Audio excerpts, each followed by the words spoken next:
పెసరపప్పుతో వడియాలండి. ఒక గ్లాసుడు పెసరపప్పు నీళ్ళలో నానబెట్టేసుకొని పొద్దున్న నానబెట్టుకుంటే సరిపోతుంది. ఒక 4 గంటలు నానితే చాలన్నమాట. మినపప్పు, పెసరపప్పు 2 కలిపి వడియాలు. మినపప్పు వడియాలు విడిగా పెట్టాను, పెసరపప్పు వడియాలు విడిగా పెట్టాను అన్నమాట.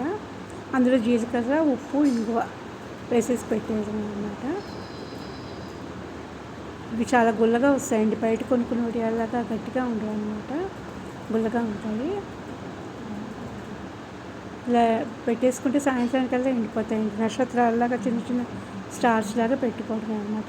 అసలు గట్టిగా ఉండవు, మనకి అసలు పంటికి పనే చెప్పవు అన్నమాట. అంత బాగుంటాయి. పప్పుల్లోనూ మామిడికాయ పప్పు, దోసకాయ పప్పు అలాంటి వాటిల్లో కనుక వేసుకుంటే వేయించేసి నూనెలో వేయించేసి అందులో నంచుకు తింటే బాగుంటుంది అన్నమాట. ఒకసారి ట్రై చేసి చూడండి. ఇందులో కొంచెం ఇంగువ వేసుకుని పచ్చిమిరపకాయల కారము, జీలకర్ర కూడా బాగుంటుందండి వీటిలోకి. ఇంగువ, కారం మనకి సరిపడా, ఉప్పు అన్నీ వేసేసుకుని ఇలాగ అంటే అది మనం రుబ్బుకోవడంలోనే కొంచెం జారుగా రుబ్బుకుంటే కనుక బాగుంటుంది. లేకపోతే గట్టిగా వచ్చేస్తాయి. వేయించిన తర్వాత మనం అవి తినలేము అన్నమాట.